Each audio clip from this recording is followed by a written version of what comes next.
Hi welcome. Am I audible? आवाज आ रही है मेरी? Yes sir.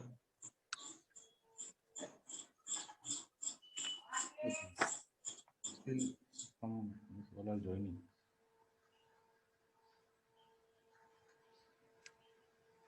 Okay, we were discussing about the fundamental rights and we have completed Article 20 and some discussions about Article 21. So we'll take this Article 21 again and we'll finish it today. Article 21 and further 22, 23, 24. So Article 21.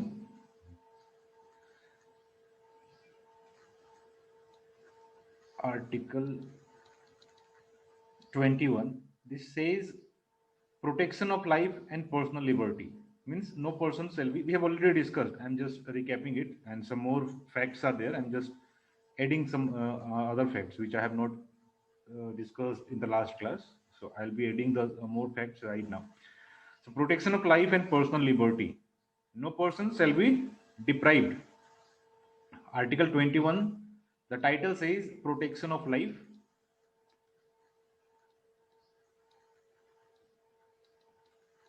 and personal liberty.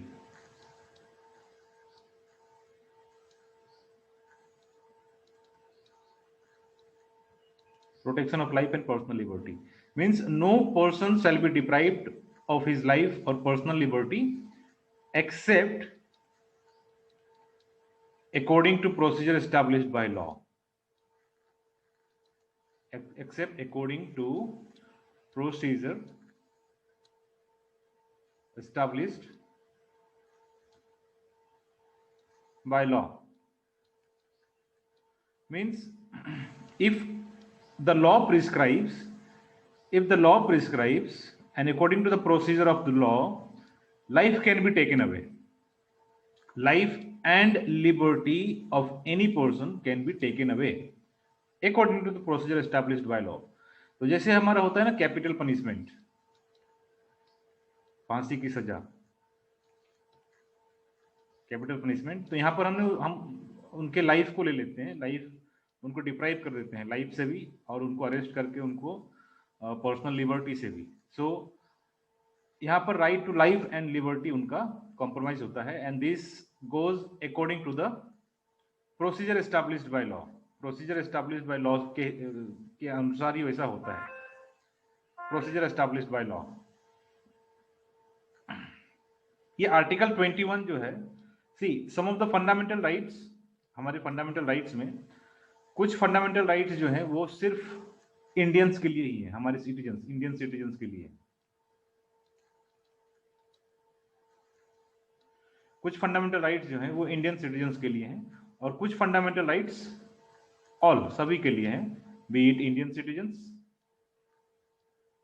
और any aliens. Alien means any foreigners. ठीक है, तो कुछ fundamental rights हमारे लिए हैं. तो this article 21 is for all. Article 21 is for all. ये हमारे लिए भी, इंडियंस के लिए भी है, एंड अगर कोई फॉरेनर्स आते हैं, एलियंस आते हैं, उनके लिए भी है. Even this applies to animals. Uttarakhand also declared that river Ganga is a living entity.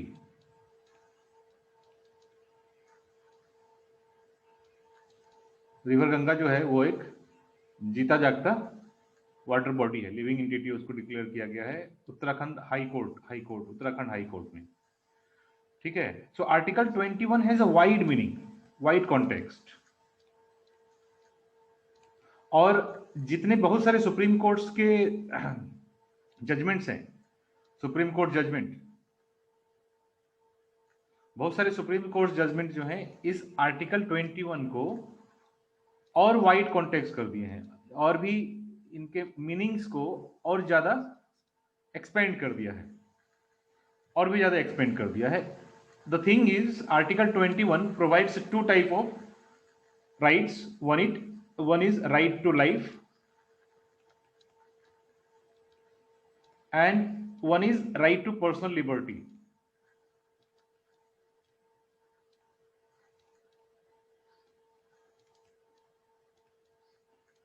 One is right to life and other is right to personal liberty. See, right to life, this is the most fundamental.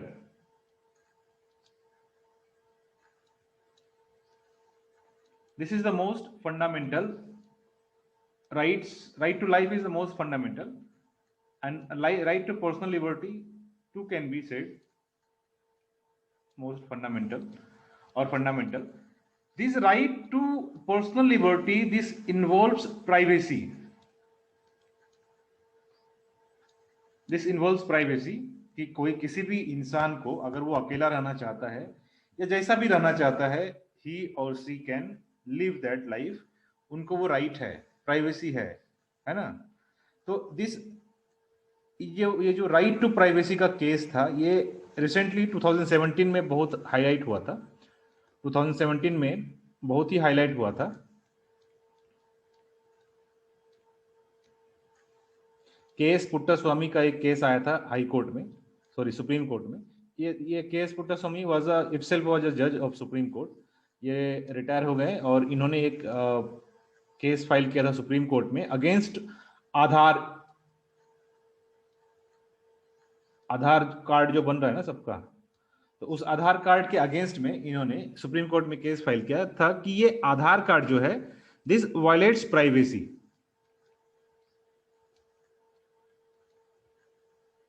ये आधार card जो है ये privacy को violet करता है। Means आधार card क्या है, ये आधार कार्ड बायोमेट्रिक सैंपल्स लेता था, अभी भी लेता है biometric samples. Biometric samples like fingerprint, iris scan,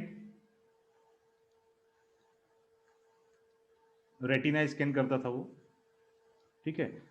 and in at some places heart scan भी होता था, बट इसको बाद में हटा दिया गया, तो आइरिस स्कैन इसको रखा गया, आइरिस स्कैन ये, एंड फिंगरप्रिंट ये कंपलसरी था। Iris scan and fingerprint is still compulsory. अभी आइरिस स्कैन को भी हटा दिया गया है, तो ओनली फिंगरप्रिंट, अभी सिर्फ फिंगरप्रिंट है। And if you want to make your new Aadhaar card, तो only fingerprint will work. Okay, so ये जो फिंगरप्रिंट गवर्नमेंट ले रही थी और गवर्नमेंट कर रही थी, government was doing through a private organisation, through a private registered organisation, जिसको बोलते हैं UIDAI, है ना, UIDAI।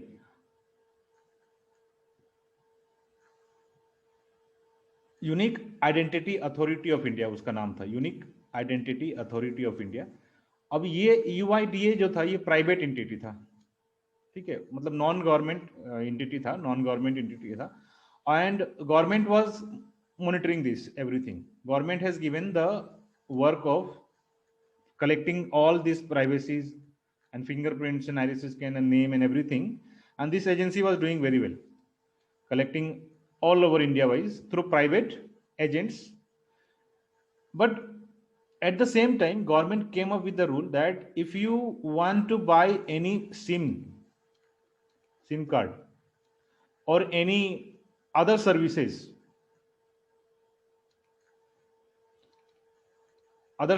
like in banks, तो आपको आधार कार्ड का नंबर वहां पर उनके साथ शेयर करना पड़ेगा, ठीक है, आधार कार्ड का नंबर शेयर करना पड़ेगा। और आधार कार्ड का सिर्फ नंबर ही नहीं, उनके पास इन बैंक के पास, और जहां सिम खरीदेंगे, सिम कार्ड खरीदेंगे, उनके पास भी एक बायोमेट्रिक मशीन होता था, अभी भी होता है। उस बायोमेट्रिक डिवाइस में फिंगरप्रिंट को कलेक्ट किया जाता है। तो जैसे ही वहां पर आप फिंगरप्रिंट कलेक्ट करेंगे, आपके आधार नंबर को डालकर आपका फिंगरप्रिंट वहां जैसे ही स्कैन होगा, so that your all information जो आपने इस UIDAI को दिया है, ये सारा इंफॉर्मेशन वो अपने आप उनके सिस्टम में आ जाएगा। ये सिम कार्ड वालों के या फिर बैंक वालों के सिस्टम में ये सारा इंफॉर्मेशन आ जाता है। तो ये कहा गया कि एक प्राइवेट इंस्टीट्यूशन, सिम कार्ड वाले बहुत सारे प्राइवेट इंस्टीट्यूशन वाले भी होते हैं, बहुत सारे प्राइवेट ऑर्गेनाइजेशन या फिर कंपनीज होते हैं जो सिम कार्ड सेल करते हैं, बहुत सारे प्राइवेट बैंक्स भी हैं, okay. And when this Aadhaar linkage was made mandatory and all information was being shared by this UIDAI to these all such organizations. So this was considered a violation of personal liberty and privacy, personal privacy, violative of Article 21,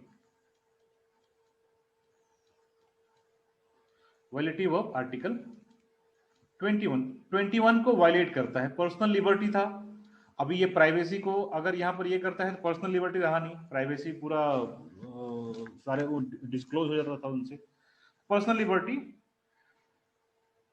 इसके against में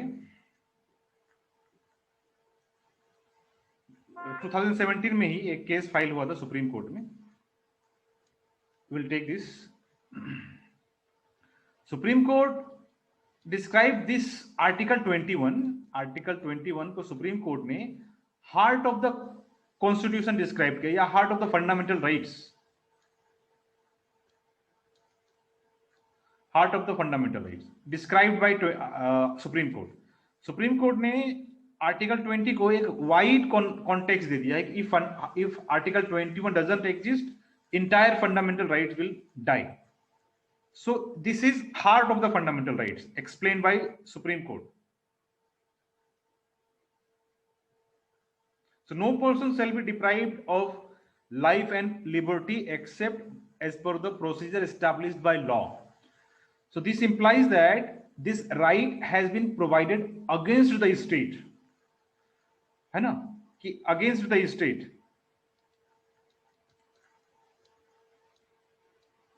We have already discussed, हमने देखा था कि fundamental rights जितना भी हैं, fundamental rights में क्या होता है, स्टेट हमें राइट्स देती है, स्टेट्स हमें राइट्स देती है। It means this fundamental rights are entire these fundamental rights are positive for us, entire fundamental rights are positive for us and negative for state, कि उनको हमें अधिकार देना पड़ता है, अगर मैं नहीं मिला अधिकार तो हम सुप्रीम कोर्ट, हाई कोर्ट जा सकते हैं डायरेक्टली, ठीक है। तो these are the negative, this article 21(2) is a negative for states, negative rights for states and provided against the state. State हमें कोर्स नहीं कर सकता, स्टेट को हमें जस्टिफाई करना पड़ेगा, स्टेट को जस्टिफाई करना पड़ेगा कि why such things are being done. So article 21 never dies, article 21 remains alive always, even if any kind of emergency comes, चाहे वो नेशनल इमरजेंसी हो, फिनेंशियल इमरजेंसी हो, आर्टिकल 21 वो एग्जिस्ट करता है। अब स्टेट का मतलब तो आर्टिकल 12 में हमने ऑलरेडी डिस्कस किया है कि गवर्नमेंट भी हो सकता है या कोई government department, local bodies, legislatures. So no one can deprive you from your facilities, your personal liberty, life.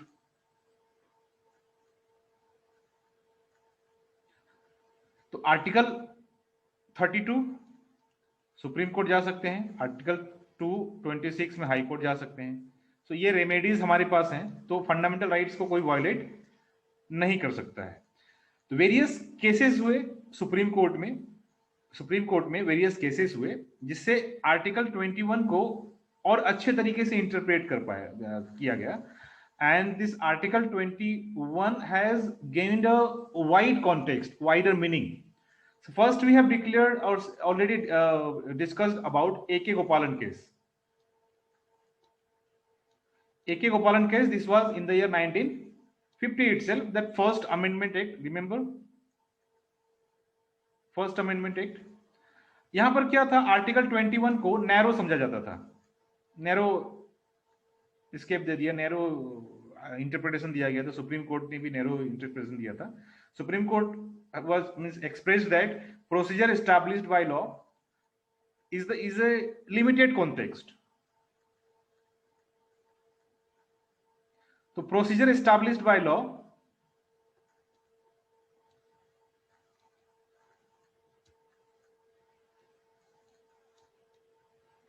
ये सुप्रीम कोर्ट ने इसको लिमिट कर दिया कि anything, any decisions can only be taken if that is written in the law. तो law में जैसा ही procedure है हम उसके अनुसार ही चलेंगे। And this due process of law को निग्लेक्ट करते थे, because this was not written in our constitution. So procedure established by law से ही भी हम मूव करते थे। तो later on in Maneka Gandhi case 1978 में 1978 में जब मनेका गांधी का केस आया, 1971 में मनेका गांधी का केस आया, तो ये जो प्रोसीजर एस्टैब्लिश्ड बाय लॉ हम डिस्कस करते थे कि anything can be done only as per the procedure established by law. Law में जो लिखा हुआ है उसी के अनुसार हम कुछ कर सकते हैं। तो यहां पर देखा गया कि इसके अनुसार अगर हम जजमेंट देते हैं, सुप्रीम कोर्ट ने ऑब्जर्व किया, इसके अनुसार अगर कोई भी डिसीजन दिया जाता है that gives narrow interpretation, that narrows down the scope of article 21।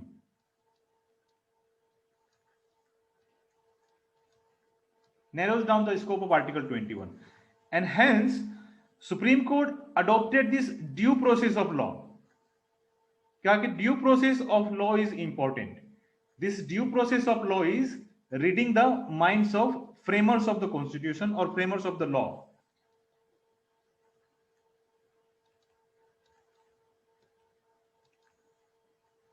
Reading the minds of framers of the law, कि लॉ जब फ्रेम हुआ था, जो फ्रेम किए थे उनके माइंड में क्या चल रहा था, why they framed it, why they kept like this only, why they did not made it in other way.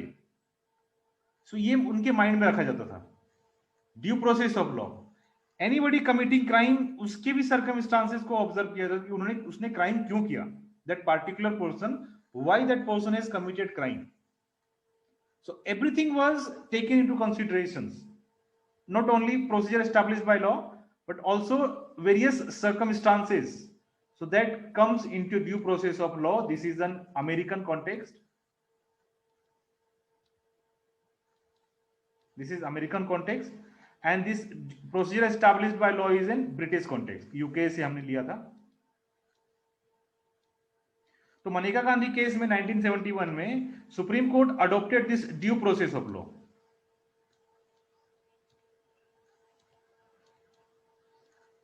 Supreme court adopted this due process of law Maneka Gandhi के केस में and gave judgement, increased the scope of article 21 by overturning the A.K. Gopalan case judgment. Here Supreme Court said that Article 19 and 21 are not watertight compartments, कि जैसा लिखा हुआ है हम वैसे ही इंटरप्रेट करेंगे। It is not like that, watertight compartments नहीं है। We can take the idea of personal liberty which is a wide scope including many rights, बहुत सारे राइट्स हैं जिसको हम कॉन्स्टिट्यूशन में लिख नहीं सकते हैं। बहुत सारे राइट्स आर्टिकल 21 में ऑलरेडी इन्वॉल्व हैं, and some of the rights which are in article 19 are also the embodiment of article 21. इसलिए उनको एडिशनल प्रोटेक्शन चाहिए, that is due process of law. अलग से प्रोटेक्शन दे दिया। Due process of law not only procedure established by law से जो है उनके जो इंटरप्रिटेशन होते थे जो नैरो हो जाते थे, इसलिए उनको ड्यू प्रोसेस ऑफ लॉ में ले आया गया। 1981 में एक केस आया, Francis Coralie Mullin versus union territory of Delhi. इस केस में फ्रांसिस कोराली मुलिन के जो केस आया, इसमें court, supreme court has held that any procedure for the deprivation of life or liberty of person must be reasonable. ठीक है, तो whatever the procedure established by law, procedure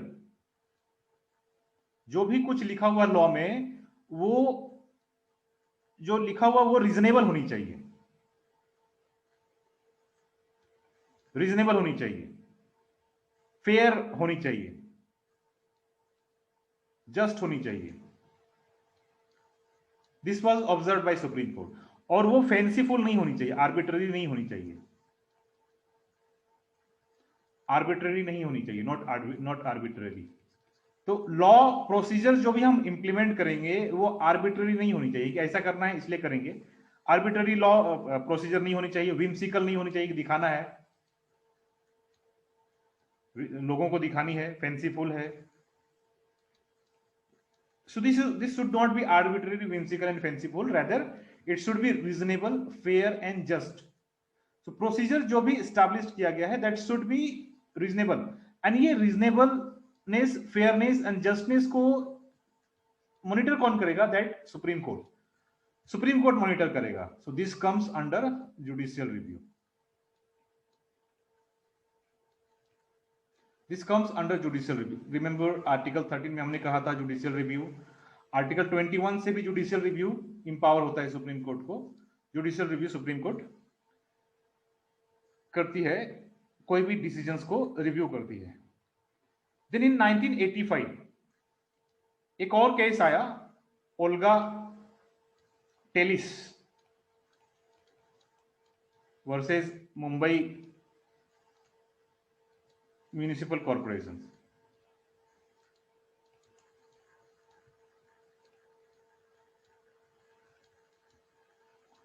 Bombay Municipal Corporation.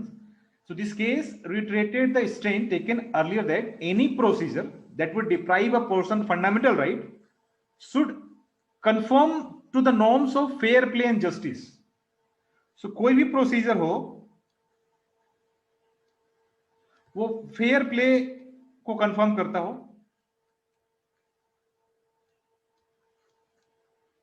And justice को। सो procedure जो भी लिया गया है वो फेयर प्ले हो, क्लियर हो, ट्रांसपेरेंट हो and that should provide justice to everyone, provide justice to everyone. फिर in the year 1993, recently in the year 1993 एक केस आया, बहुत ही फेमस केस था, उन्नी कृष्णन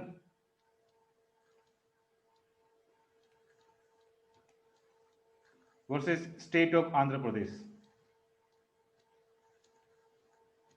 स्टेट ऑफ आंध्र प्रदेश 1993 का ये केस था। इसमें सुप्रीम कोर्ट ने जो अपना एरिया एक्सपेंड किया था, इंटरप्रिटेशन जो वाइड इंटरप्रिटेशन दिया था आर्टिकल 21 का, उसको एक्सेप्ट किया कि right to life has a wider context, wide interpretations. The court gave a list of rights. Court ने इस यूनिकृष्णन केस में कुछ लिस्ट ऑफ राइट्स दिए।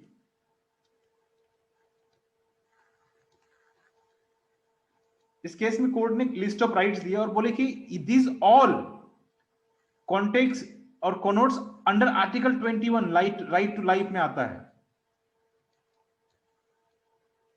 Right to life under article 21। So like right to privacy, right to go to abroad. अगर आपको विदेश जाना है तो आपको you are free to go to abroad, right to shelter, right against solitary confinement, right to social justice and economic empowerment, right against handcuffing। हैंडकफिंग मैंने उसने बताया था, अगर 3 साल से कम की सजा होती है तो आपको हैंडकफिंग नहीं किया जा सकता है until and unless there is a threat कि आप दौड़कर भाग जाएं या कोई क्रिमिनल जो है भागने की कोशिश करता है तो ही उस केस में उसको हैंडकफिंग किया जाता है या फिर बांधा भी जाता है। Right against custodial death, right against delayed executions, doctors assistance. आपको यह भी अधिकार है कि आप अगर बीमार हैं तो डॉक्टर्स को आपको डॉक्टर उपलब्ध करवानी पड़ेगी, वो आपका राइट है, राइट टू लाइफ के अंदर आता है वो। राइट अगेंस्ट पब्लिक हैंगिंग, है ना, पब्लिक हैंगिंग। अगर बोला जाता है ना कि जैसे कसाब को था, जब कसाब को हैंग किया जा रहा था तो it was demand that he should be hanged publicly in some we can say the square of the Bombay. There was a demand कि public demand है उसको publicly सबके सामने हैंग किया जाए, but that is against that person's privacy. So उसको publicly hang नहीं किया गया, उसको बाद में हैंग किया गया। प्रोटेक्शन ऑफ कल्चरल हेरिटेज, ये भी राइट है, राइट टू लाइफ है। तो कल्चरल हेरिटेज जो बिल्डिंग है उन्हें भी राइट टू लाइफ का इंपॉर्टेंस दिया गया है कि that too has right to life and that should be protected. Right to pollution free water and air, ये हमारा अधिकार है, बट हमें न रोड मिलता है न एयर मिलता है पोल्यूशन फ्री न वाटर मिलता है पॉल्यूशन फ्री, है ना। सो we have all these rights available: right to health and medical aid, right of every child to a full development, right to education, protection under trials, जब अगर हम under trials होते हैं तो प्रोटेक्शन होता है। तो supreme court gave some of the list, these are the list, same the list given by the supreme court, and that ensures right to life under article 21। The question is, अगर कोई suicide करना चाहे तो क्या होगा?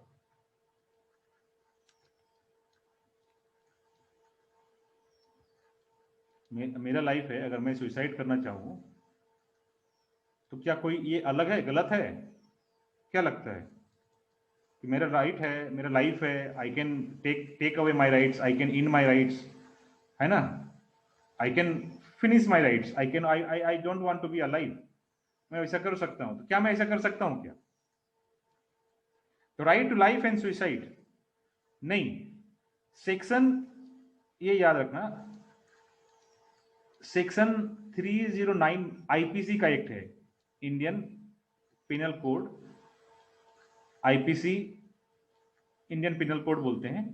मतलब ये Indian penal code वो होता है कि अगर किसी को सजा मिलती है तो सजा कितनी देनी है, कितना सजा देना है, वो इसी इंडियन पिनल कोड में लिखा है। पिनल कितना देना है उसको, कितना पनिशमेंट देना है, ठीक है। तो that is written in the Indian penal code.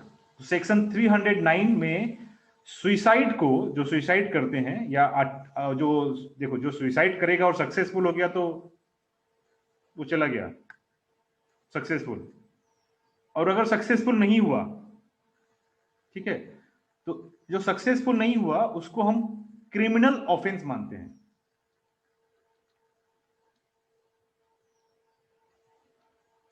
Under this section 309 IPC के सेक्शन 309 में सुसाइड को हम क्रिमिनल ऑफेंस मानते हैं। 309 308 में अगर किसी ने हेल्प किया हो सुसाइड करने में, अगर किसी ने सुसाइड करने में हेल्प किया हो, उसको हम बोलते हैं अबेटमेंट, अबेटमेंट टू सुसाइड। अगर सुसाइड करने में किसी ने हेल्प किया हो या इनकरेज किया हो कि हाँ आप कर लो, सुसाइड करो, आप बस ब्रह्मा के पास पहुंच जाओगे, भगवान के पास पहुंच जाओगे, अल्लाह के पास पहुंच जाओगे। तो अबेटमेंट टू सुसाइड अगर किसी ने किया है, this is also punishable under law. ये 60 सेक्शन 308 ऑफ आईपीसी से भी इसको पनिशमेंट मिल सकता है। तो आप इनकरेज भी नहीं कर सकते हैं किसी को सुसाइड करने के लिए, आप सुसाइड खुद भी नहीं कर सकते हैं, that is under section 309, that was declared criminal offence. अब ये डिबेट हो गया कि भाई जो सुसाइड कर रहा है उसके माइंड में तो कुछ चल रहा होगा ना, माइंड डिस्टर्ब है उसका, might be he is in deep depression, depression होने के कारण ही तो सुसाइड कर रहा है वो बेचारा। तो सुसाइड जो कर रहा है उसके कारण को ना खोजते हुए आप उसको क्रिमिनल बना रहे हैं, क्रिमिनल ऑफेंस बना रहे हैं, उसको पनिशमेंट कर रहे हैं। तो this was argued, the matter of argument ये था कि जो सुसाइड कर रहा है वो क्रिमिनल नहीं है, वो मेंटली सिक है, और जो मेंटली सिक है उसको मेंटल हेल्थ केयर दिया जाएगा, सपोर्ट किया जाएगा मेंटल हेल्थ केयर में। आप उसको क्रिमिनल बना रहे हैं, that is against this article 21, है ना। तो उसको रादर जो सुसाइड कर रहा है उसको काउंसलिंग की जरूरत है, डीप डिप्रेशन में है, काउंसलिंग की जरूरत है, या फिर मेंटल हेल्थ कंडीशन अगर खराब है उसकी तो मेंटल हेल्थ की जरूरत है उसको, है ना, मेंटल हेल्थ सपोर्ट की जरूरत है। But we are declaring that person is a criminal offence, criminal हम डिक्लेयर कर देते हैं। तो इन द ईयर 2017 में हमने एक एक्ट बनाया जिसका नाम रखा the mental health care act 2017।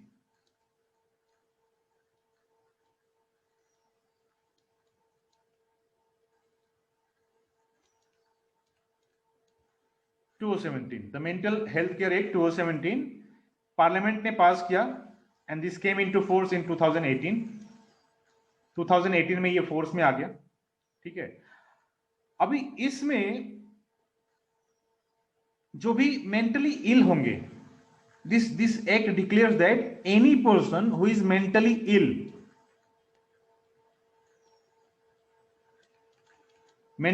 को mental health care and services provide किए जाएंगे. मेंटली इल पर्सन को mental health care and services. So mental health care उनको हेल्थ केयर से रिलेटेड, मेंटल इश्यू से रिलेटेड जो भी चीजों की जरूरत हो उनको प्रोवाइड किए जाएंगे एंड रिलेटेड सर्विसेज उनको दी जाएगी to protect that person from illness and in case of this suicide to protect him from committing suicide again. And ये जो सेक्शन 309 था कि अटेम्प्ट टू सुइसाइड जो है ये क्रिमिनलाइज करता था. अटेम्प्ट टू सुइसाइड को क्रिमिनलाइज किया जाता था, इसको डिक्रिमिनलाइज कर दिया गया. तो अब जो है अगर कोई सुसाइड करता है तो वो क्रिमिनल ऑफेंस नहीं है. अब अगर जो सुसाइड करता है वो क्रिमिनल ऑफेंस नहीं है, रादर मेंटली सिक पर्सन है वो, है ना. मेंटली सिक पर्सन है, इल है और इसको मेंटल हेल्थ केयर काउंसलिंग की जरूरत है, तो उसको वहां भेजा जाता है rather than sending him to that person, him or her to jail. Jail नहीं भेजा जाता है. एक्चुअली क्या है, nobody has complete autonomy with respect to his or her life. आपके लाइफ के मालिक आप हैं उतना ही तक जहां तक आप सरवाइव कर सकते हैं, ठीक है. उसके बाद जो है आप कंट्रोल नहीं कर सकते हैं. आपको आपके लाइफ का अधिकार जो है, आपके लाइफ के ऊपर भी स्टेट का राइट है. रिमेंबर मैंने कहा था सोवरेनिटी. सोवरेनिटी का मीनिंग मैंने एक्सप्लेन किया था कि legal undisputed legal right over people and land. जमीन और लोगों के ऊपर अनडिस्प्यूटेड लीगल राइट्स हैं स्टेट को, that is sovereignty. That's why our state, our India is sovereign. And being sovereign, इसको हमारे ऊपर भी राइट है, हमारी टेरिटरी के ऊपर भी राइट है और उसमें रहने वाले लोगों के ऊपर भी राइट है. Hence we do not have complete autonomy with respect to our own life. तो यहां पर फैमिली की ड्यूटी देखी जाती है. आपकी लाइफ है, एक इंडिविजुअल पर्सन है, उसकी लाइफ है, but that person may be survivors और ये उनकी फैमिली जो है उनके ऊपर डिपेंडेंट है. फैमिली उनके ऊपर डिपेंडेंट है, तो फैमिली की भी लाइफ तो है ना.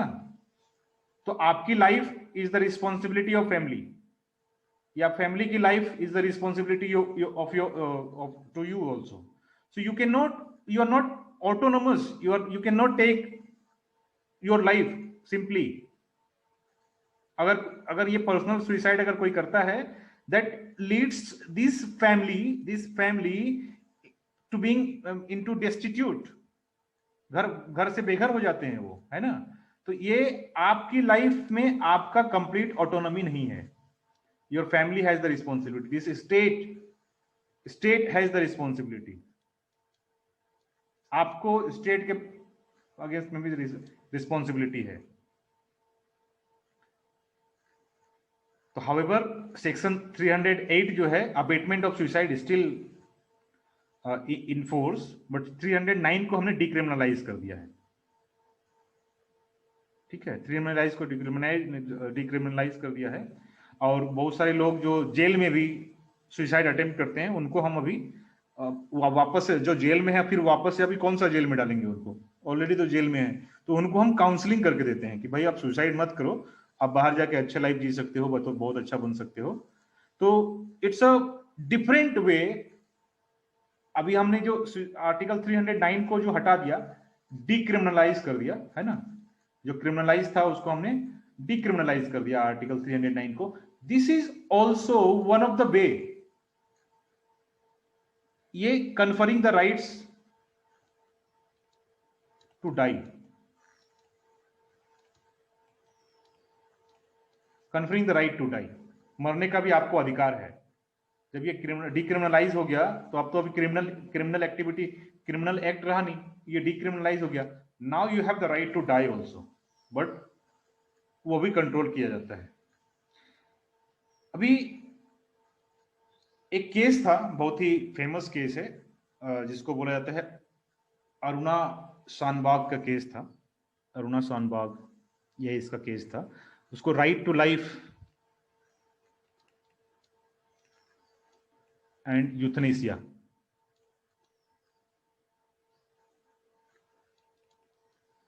अच्छा, यूथनेसिया वो होता है कि जिसको हम मारना चाहते हैं मेडिकली या फिर डॉक्टर असिस्टेड, बोल सकते हैं वैसा, अगर उनको मारना चाहते हैं तो यूथनेसिया दिया जाता है ना। यूथनेसिया, या तो आप कोई ऐसा पॉइजन इंजेक्ट कर सकते हैं बॉडी में तो वो पर्सन मर जाता है, या फिर अगर वो लाइफ सपोर्ट में है तो लाइफ सपोर्ट को हटा लिया जाता है, जैसे वेंटिलेटर में है तो लाइफ सपोर्ट को हटा लिया जाता है तो वो पर्सन मर जाता है ना। तो जो अगर हम डायरेक्ट कुछ इंजेक्ट करते हैं दैट इज एक्टिव यूथनेसिया।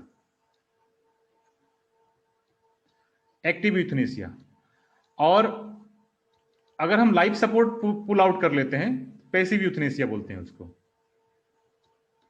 तो पैसिव यूथनेसिया में लाइफ सपोर्ट को हटा लिया जाता है, लाइफ सपोर्ट पुल कर लिया जाता है उनके अगर वो वेंटिलेटर पे है, ऑक्सीजन पे है तो ऑक्सीजन को हटा लिया जाएगा, अदर इंस्ट्रूमेंट अगर लगे हुए हैं बॉडी में तो उनको हटा लिया जाएगा। ठीक है, तो यूथनेसिया मेनली दो तरह के होते हैं, एक एक्टिव यूथनेसिया भी होता है, पैसिव यूथनेसिया होता है। किसी को फिजिशियन असिस्टेड यूथनेसिया अगर देते हैं तो उसको फिजिशियन असिस्टेड सुसाइड बोलते हैं उसको। तो वहां पर वॉलेंटरी भी हो सकता है, नॉन वॉलेंटरी भी हो सकता है, इनवॉलेंटरी भी हो सकता है। ठीक है, तो एक केस था, फेमस केस है अरुणा शानबाग का केस। अरुणा शानबाग एक नर्स थी। मैं एक थोड़ा बैकग्राउंड बता देता हूं कि अरुणा शानबाग जो थी वो एक नर्स थी। ये King Edward memorial hospital Mumbai में एक हॉस्पिटल है जिसका नाम है king Edward memorial hospital. Okay,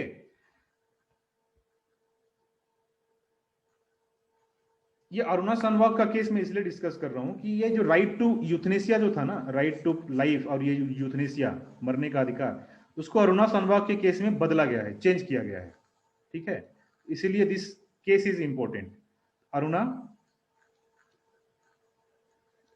Shanbhag case, ये 1973 का केस है। तो 1973 में, नवंबर 1973 में ये किंग एडवर्ड मेमोरियल हॉस्पिटल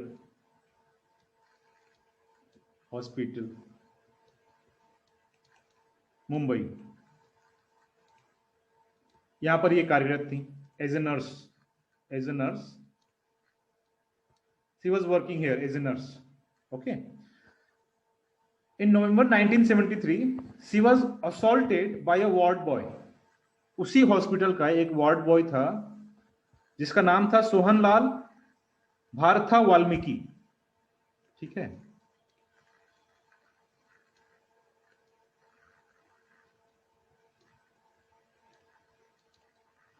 तो ये पर्सन ने उसको असॉल्ट किया, असॉल्टेड अरुणा शानबाग। उसने क्या किया, एक चैन का, जो डॉग का एक चैन होता है ना डॉग को बांधने के लिए, तो उसको, डॉग के चैन को उसके गले में उसने बांधा। When she was in the basement changing her clothes, उसने उसी समय उसके गले में वो डॉग का चैन लगाया एंड उसको स्ट्रैंगुलेट कर दिया पूरी तरीके से अराउंड हर नेक, चारों तरफ नेक को और हाथ को बांध करके पूरी तरह से स्ट्रैंगुलेट कर दिया, सी कैन नॉट मूव। अब क्या, वो उसके ब्रेन में ऑक्सीजन का सप्लाई कम हो गया। वो जो गले में जो पट्टा लगा उससे क्या हुआ, उसके ब्रेन में या गले के ऊपर जो भी है ऑक्सीजन का सप्लाई पूरी तरह से बंद हो गया, जिसके कारण वो क्या हुई, आंखों से भी अंधी हो गई, ब्लाइंड हो गई, डेफ हो गई, पैरालाइज्ड हो गई। ठीक है, पैरालाइज्ड हो गई, और मेंटल कंडीशन जो है उसका खराब हो गया। वेजिटेटिव कंडीशन में चली गई वो, ठीक है, वेजिटेटिव कंडीशन में।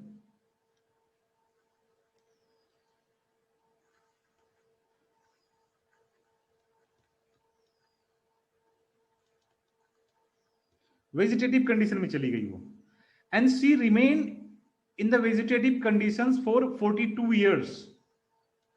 अभी आप सोचो, ये 42 ईयर्स तक इसको हॉस्पिटल में ही बेड में रखा जाता था, ठीक है, अभी उसी हॉस्पिटल में रखा जाता था, तो उसी हॉस्पिटल में, किंग एडवर्ड हॉस्पिटल में ही उनको एडमिट करवाया गया, वहां ट्रीटमेंट चलता था, और जितनी भी नर्स थी उनको अपना फैमिली मानती थी और उनको अच्छे तरीके से देखभाल करती थी। सारे नर्स उनको उनकी देखभाल करती थी, है ना। तो उनको सोचो कि she was being strangulated, traumatised by this person, and she survived in a vegetative condition, कि वो सोच नहीं सकती थी, ब्रेन कंडीशन में नहीं है, बॉडी पैरालाइज्ड है ना, इवन सुन भी नहीं सकती थी, देख भी नहीं सकती थी, बोल भी नहीं सकती थी कुछ, she became deaf. So 42 years तक वो उसी कंडीशन में रही, बेड पे पड़ी रही, है ना, 42 ईयर्स तक बेड पे पड़ी रही। और ये बेचारे, ये महान व्यक्ति को, ये सोहनलाल भारता वाल्मीकि को 7 ईयर्स का इंप्रिजनमेंट हुआ।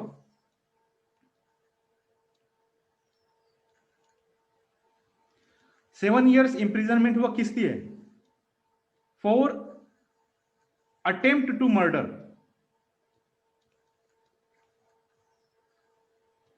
7 years imprisonment for attempt to murder and stealing her earring। Attempt to murder और उसकी ईयररिंग को चुराने के जुर्म में इसको 7 years का पनिशमेंट हुआ। She was being raped also, Aruna Shanbaug was being raped by this person also, so this incident was not initiated। Abu, देखो हमारे सोसाइटी में किसी के खिलाफ अगर कुछ केस हो जाता है, हम जल्दी तरह से सामने नहीं लाते हैं, सोसाइटी के सामने नहीं लाते हैं। तो इनके जो फियांसे थे, एक डॉक्टर थे उसी हॉस्पिटल में, ठीक है, इनके जो फियांसे थे जिनसे इनकी शादी होने वाली थी, he was also a doctor in that hospital. उन्होंने इस इंसिडेंट को, इस रेप इंसिडेंट को मेंशन करने से, पुलिस के डॉक्यूमेंट में मेंशन करने से मना किया, because of thinking her image. Okay, उनकी इमेज को सोचते हुए उन्होंने वैसा मेंशन करने से मना किया। But she was in vegetative state, वो कुछ एक्सप्लेन नहीं कर सकती थी, कुछ समझ भी नहीं सकती थी वो, है ना। तो ये केस इनके खिलाफ अभी इनको क्या बोलते हैं, जस्टिस तो मिला नहीं।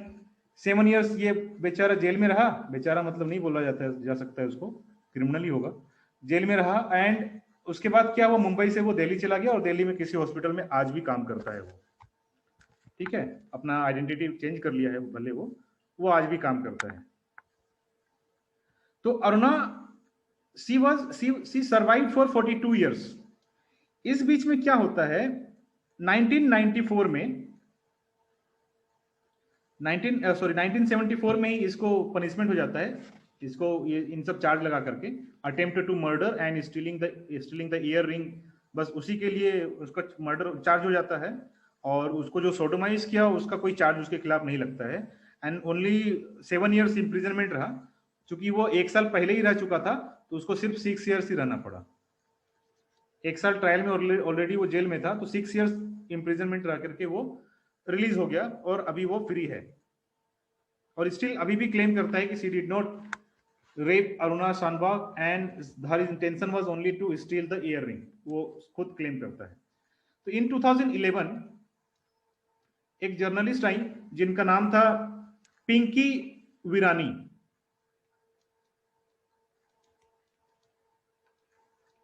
पिंकी वीरानी एक जर्नलिस्ट आई, इन्होंने सुप्रीम कोर्ट में एक पिटीशन फाइल किया, पिटीशन टू सुप्रीम कोर्ट, है ना, एक पिटीशन फाइल किया सुप्रीम कोर्ट में कि जो अरुणा शानबाग को हॉस्पिटल में फोर्सफुली फीड किया जा रहा था, स्टॉप फीडिंग फोर्सफुली, क्योंकि वो खा भी नहीं पा रही थी, कुछ माइंड ही काम नहीं कर रहा था, तो उनको फोर्सफुली वेंटिलेटर लगा करके फोर्सफुली उनको फीड किया जा रहा था। तो उन्होंने पिटिशन दिया कि स्टॉप फीडिंग हर फोर्सफुली, आप उनको फोर्सफुली फीड मत करो, वेन एवर सी वांट्स, कोई इशारा करेंगी तब उनको खिलाओ, बट उनके माइंड में तो कुछ था नहीं। अभी क्या क्या सुप्रीम कोर्ट ने एक 3 मेंबर्स पैनल बना लिया।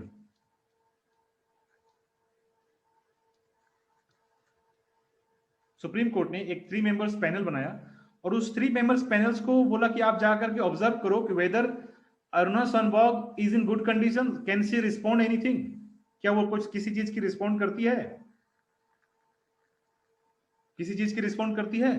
तो जो पैनल था उन्होंने बताया कि यस, इन सर्टेन सर्कमस्टांसेस, बहुत ही रेयर केस में सी responds,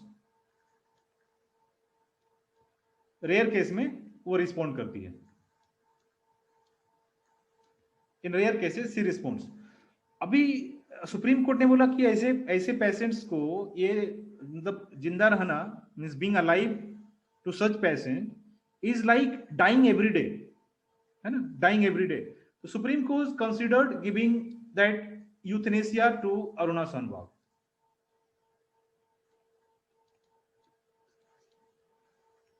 supreme court consider giving euthanasia, कि आप यूथनेसिया दे करके आप उसको kill her, so that she will not suffer.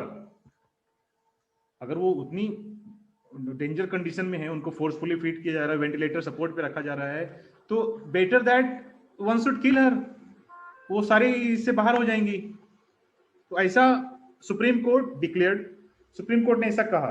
But उस हॉस्पिटल की जितनी भी नर्स थी ना, सारी नर्स इसके अगेंस्ट में चली गई, अगेंस्ट दिस यूथनेसिया। उन्होंने कहा कि नहीं, we don't want and we are happy to take care of हर।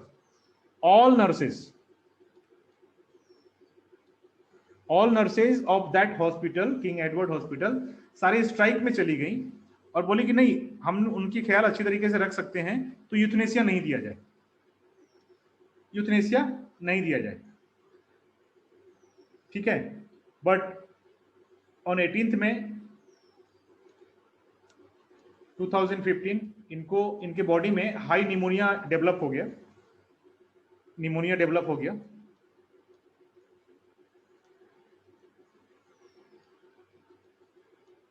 और निमोनिया डेवलप होने से she died on this 18th May 2015, she passed away on 18th May 2015 itself, she passed away.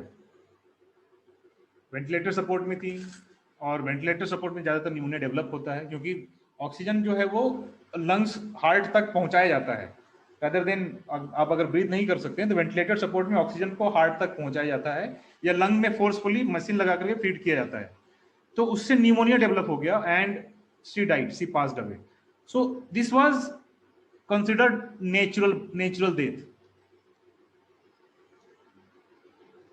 कि वो naturally मरी। बट उनको जो सोडोमाइज किया गया, उतना जो उतने दिन 42 ईयर्स उन्होंने जो सरवाइव किया, और जो जिसने ये एक्टिविटी की उसके साथ, ही वॉज सेट फ्री, वो फ्री है। And this indirectly Aruna Shanbaug was punished for the life sentence, है ना।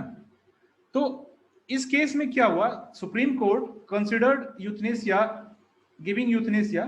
सुप्रीम कोर्ट ने यहां ये डिक्लेयर किया कि हम पैसिव यूथनेसिया दे सकते हैं,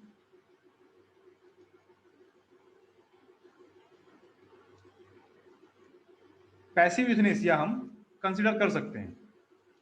passive euthanasia means not active euthanasia.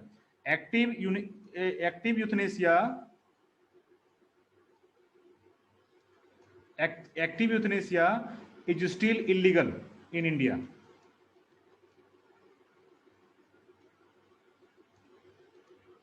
है ना, इंडिया में एक्टिव यूथनेसिया नहीं दे सकते हैं आप, पैसिव यूथनेसिया दिया जा सकता है। इंडिया में पैसिव यूथनेसिया दिया जा सकता है।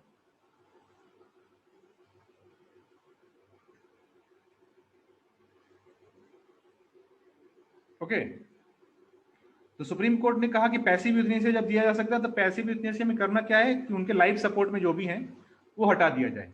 एक्चुअली सुप्रीम कोर्ट ने एक डॉक्ट्रिन फॉलो किया था जिसका नाम था डॉक्ट्रिन ऑफ डबल इफेक्ट। ये एथिक्स का टर्म है।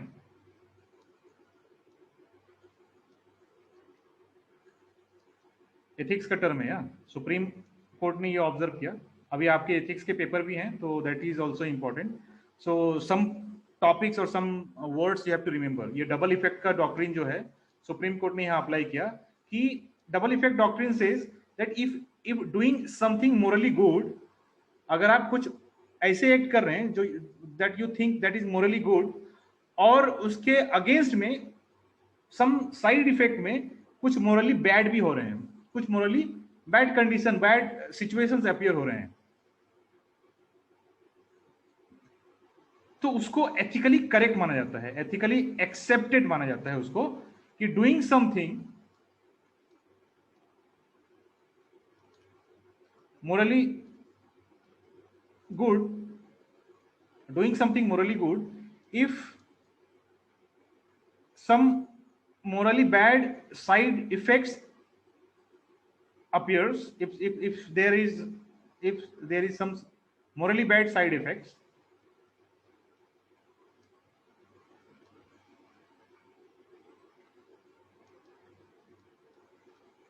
so this is considered more ethically acceptable.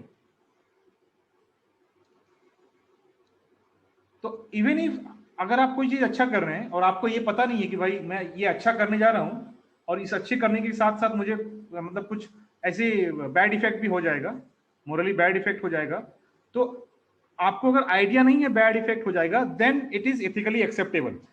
And in some cases आपको अगर आइडिया भी है कि मोरली गुड करने जाएं और हमें आइडिया भी है, पहले से स्पेकुलेशंस कर लेते हैं कि अगर if we take this step some moral bad side effect will be there, morally bad side effect will be there, then also it is ethically acceptable,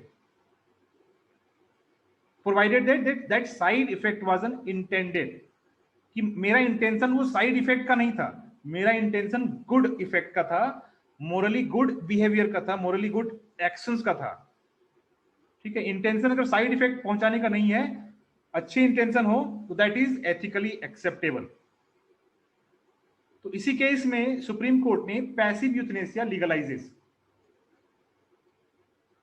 supreme court legalised passive euthanasia, means withdrawing life support, means withdrawing life support. Active euthanasia is still not legal in India. Active euthanasia is still not legal in India. देखो कुछ ऐसे countries हैं, कुछ ऐसे countries हैं जहां पर active euthanasia legal है, एक्टिव यूथनेसिया वहां पर दिए जाते हैं।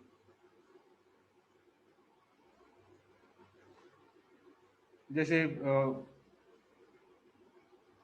लाइक आई थिंक आयरलैंड है, वैसे कुछ कंट्रीज वैसे हैं, आयरलैंड है जहां पर active euthanasia is still allowed.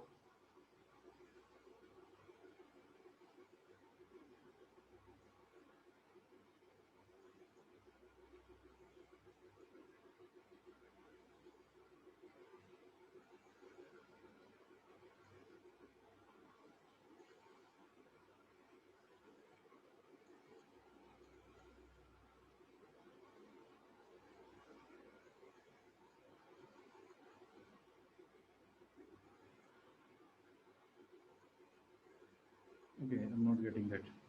So कुछ ऐसे कंट्रीज हैं जहां एक्टिव यूथनेसिया अभी भी अलाउड है। सो दिस वाज, इनके केस में बहुत सारे मॉडिफिकेशंस हुए।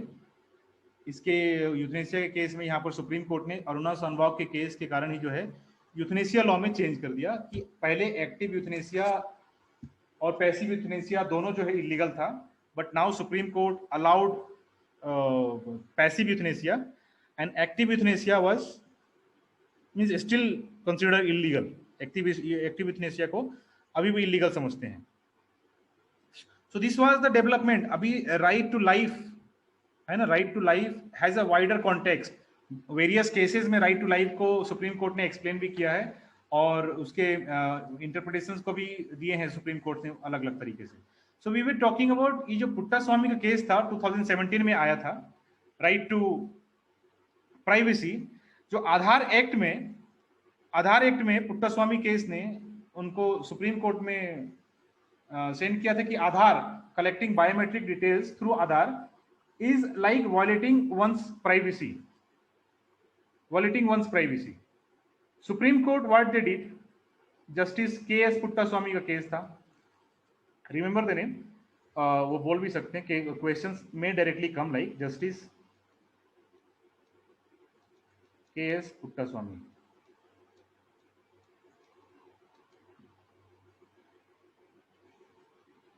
रिटायर्ड जज हैं, सुप्रीम कोर्ट के ही जज हैं, रिटायर्ड जज हैं।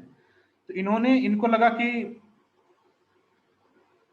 जो राइट टू प्राइवेसी का जो सुप्रीम कोर्ट ने अलग अलग जजमेंट में जो मीनिंग दिया है राइट टू प्राइवेसी का, that is being violated through Aadhaar by collecting biometric samples, and that goes against the various judgement of supreme Court itself. He argued,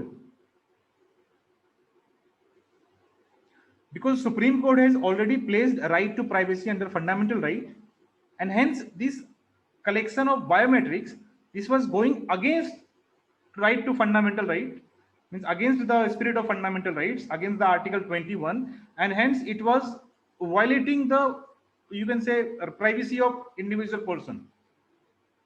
Article 21, personal liberty. So court ने क्या किया, government से भी reply मांगा, इसमें government से reply मांगा, तो government replied that we need some of the biometric details to provide some benefits to the citizen. Okay, तो बायोमेट्रिक डिटेल्स में कुछ बेनिफिट्स, पहले क्या हुआ था, बैंक्स में मैंडेटरी था, अब मैंडेटरी नहीं है. अभी बैंक्स में आपके आधार को सबमिट करना मैंडेटरी नहीं है, because of supreme court order. You cannot make mandatory that Aadhaar card, everything in the banks. The Supreme Court declared that right to privacy is not an absolute right. अभी KS. Puttaswamy ने कहा था कि right to privacy as declared by Supreme Court comes under Article 21 is an absolute right. तो यहाँ Supreme Court ने कहा कि no, right to privacy is not absolute. Not absolute का मतलब होता है कि अपने आप में कंप्लीट नहीं है, and reasonable restrictions can be there, है ना, reasonable restrictions can be there. और जो ये जो आधार का जो डिटेल्स कलेक्ट किया जा रहा है, that is reasonableness, that is reasonable to provide some of the facilities, basic communities, some of the services to poor strata of society, marginalised section. So this is allowed. तो supreme court ने उसको allow किया, but said that it should not be made mandatory, है ना. ये justice KS. Puttaswamy का case है. ये this is also already available in the internet, because recent cases हैं, तो डिटेल में आप वहां जाकर के पढ़ लें. This was article 21. This was article 21. Any questions, anybody? समझ में आया या नहीं समझ में आया? आज का जो आर्टिकल 21 का था, थोड़ा एक्सटेंडेड फैक्ट्स जो थे, समझ में आया? Was it okay or anything else you want to ask? Yes, sir. Any question?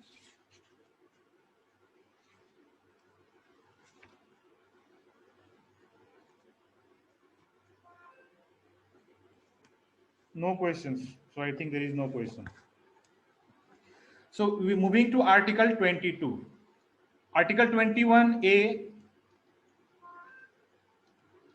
ये जो था right to education,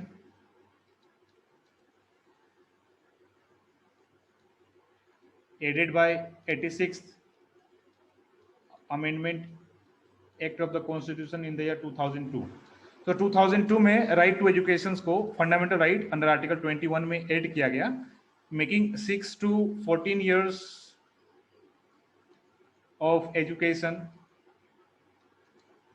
compulsory. 6 to 14 years के एजुकेशन को कंपल्सरी किया गया. इसमें जो भी 6 to 14 ईयर्स के हैं उनको फ्री एजुकेशन दिया जाएगा. तो वो क्वालिटेटिव हो या नहीं हो वो नहीं पता. RTE act, right to education act बनाया गया, और इसमें 25% जो सीट्स हैं were being reserved for deprived sections into all private institutions, private schools also, है ना. तो this was Article 21A. We have already discussed Article 21A the day before, yesterday. So now moving to Article 22. Interesting article है.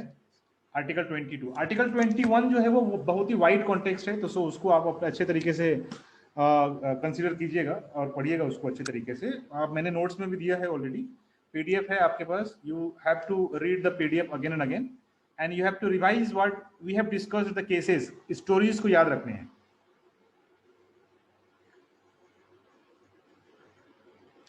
तो article 22 जो है, this grants protection,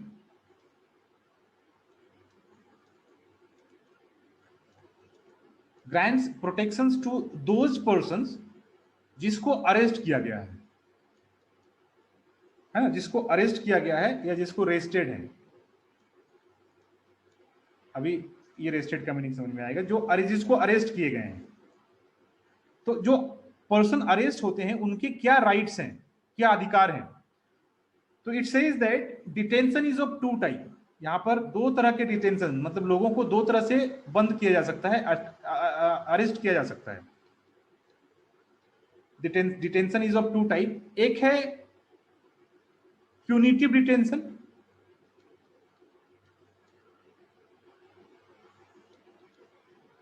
और एक है प्रिवेंटिव डिटेंशन।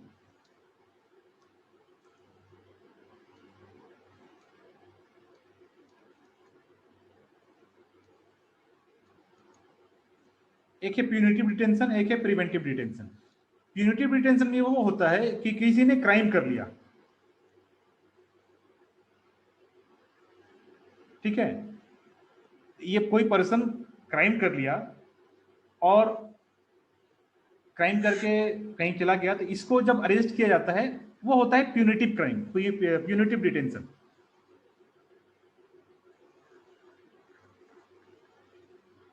ठीक है, अगर एक चीज और होता है कि अगर आपकी सोसाइटी में, अगर आपके आसपास कोई एक पर्सन अगर किसी चीज में कन्विक्ट हो जाता है, मान लो एक बार कोई अगर मर्डर किया और उसका नाम पुलिस के पास आ गया और उसको पनिशमेंट भी हो गया, है ना, उसको पनिशमेंट भी हो गया, 7 ईयर्स जेल में रह के आया, बाहर आने के बाद फिर से अगर वो क्राइम करता है, फिर से अगर क्राइम करता है तो उसको फिर से अरेस्ट किया जाता है।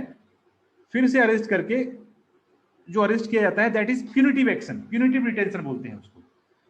और अगर वो बाहर आता है, अगर वो पर्सन बाहर आया, ठीक है, बाहर आने के बाद वो सोचता है कि मैं आज इसको मारूंगा, है ना, उसके दिमाग में चल रहा है कि मैं आज इसको मारूंगा या आज इसकी मर्डर करूंगा या फिर आज मैं इसको लूटूंगा या कुछ क्रिमिनल एक्टिविटी करूंगा, उसके माइंड में चल रहा है ना, और वो उस जगह पे पहुंच जाता है और क्राइम करने से पहले ही उसको अरेस्ट कर दिया जाता है, क्योंकि पुलिस को उसकी मेंटेलिटी के बारे में पता है और उसको क्राइम करने से पहले ही अरेस्ट कर लिया जाता है, मतलब उसको क्राइम करने से प्रिवेंट किया जाता है और अरेस्ट करके उसको आराम से 24-25-26 घंटे के लिए फिर जेल में रख दिया जाता है। इवन इफ किसी लोगों को 3-3 महीने तक रखा जाता है। दैट इज प्रिवेंटिव डिटेंशन, उसको क्राइम करने से रोका जाता है, क्राइम करने से रोका जाता है, दैट इज प्रिवेंटिव डिटेंशन। मतलब ये आइडिया हो जाता है, ये स्पेकुलेशन हो जाता है पुलिस को कि आज ये आदमी कुछ क्राइम करने वाला है और इस जगह पे कुछ क्राइम होने वाला है। उसी समय क्या करता है, कुछ लोगों को अरेस्ट करके उसको डिटेन कर दिया जाता है ताकि वो क्राइम ना हो, तो उसको बोलते हैं प्रिवेंटिव डिटेंशन। तो इसमें इस केसेस में क्या होता है, बिना किसी ट्रायल का और बिना किसी कन्विक्शन का, विदाउट ट्रायल एंड कन्विक्शन इस पर्सन को अरेस्ट किया जाता है और उसको आराम से रखा जाता है कि वो पर्सन कोई और क्राइम ना करे। कैसे? क्योंकि इसके पास्ट ऑफेंसेस जो हैं वो मतलब हीनियस थे, पास्ट में उसने जो काम किया था, जिस तरह का क्राइम किया था, वो आइडियोलॉजी है कि वो वैसा फिर से करेगा, तो उसको बीच बीच में भाई जेल में बुलाते रहते हैं कि आओ देखो और क्राइम मत करो, है ना, तो उसको वैसा बोलते हैं प्रिवेंटिव डिटेंशन।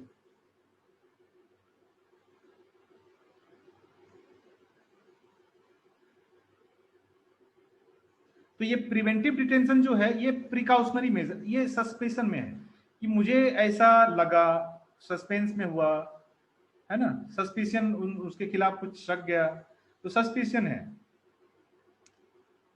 सस्पिशन में ही हम उनको, दैट पर्सन को क्या करते हैं, अरेस्ट करते हैं। सस्पिशन हुआ, okay he is going to commit some crime, तो एक प्रिकॉशन ले लेते हैं कि भाई वो क्राइम ना करे, वो क्राइम ना करे, प्रिकॉशन ले लेते हैं ताकि वो, और फिर उसको अरेस्ट कर लेते हैं। ऐसा डाउट हुआ हमें कि वो कुछ करने वाला है तो उसको अरेस्ट करके प्रिकॉशन ले लेते हैं। तो article 22 talks about two types of detention.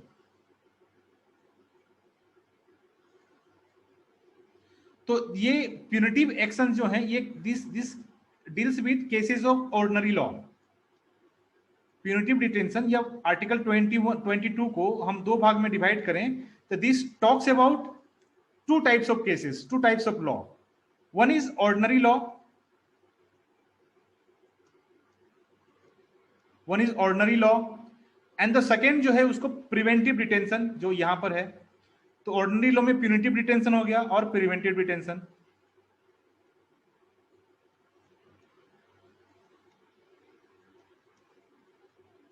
preventive detention, ordinary law and preventive detention. Article 22 deals with these two things, with these two parts. तो जो ऑर्डिनरी लॉ में जिसको अरेस्ट किया गया है, ये ऑर्डिनरी लॉ में उनके क्या राइट्स हैं।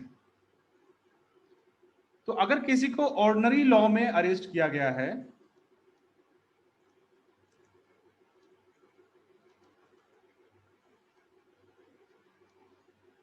ऑर्डिनरी लॉ अगर अप्लाई होता है, उसमें अगर अरेस्ट किया है, तो अरेस्ट करने के बाद उस पर्सन को जिसको अरेस्ट किया गया है उसको इन्फॉर्म करना पड़ेगा। इन्फॉर्म दैट पर्सन को इन्फॉर्म करना पड़ेगा of the ground of arrest,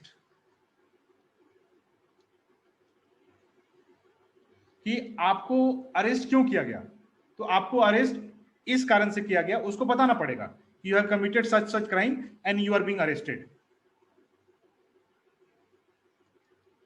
अभी उसको ये बताया जाएगा कि आपने ये क्राइम किया है, तो उसको लीगल डिफेंडर भी चाहिए, यानी उसको एडवोकेट करने का अधिकार है, एडवोकेट हायर करने का पूरा पूरा राइट है, और उसको डिप्राइव नहीं किया जा सकता है। तो इसको बताया जाएगा कि यू कैन, अगर वो अकेला है लाइफ में, दुनिया में अकेला है, कोई सपोर्ट में नहीं है, तो पुलिस उसको, एडवोकेट को बुला करके उससे बात करवाएगी। लीगल डिफेंडर उसको मिलना चाहिए, एडवोकेट होनी चाहिए उनके पास, लीगल प्रैक्टिशनर जो है उसको असिस्ट करने के लिए उसका राइट है। अगर वो अरेस्ट हुआ है, अरेस्ट होने के 24 आवर के अंदर, with in 24 hours,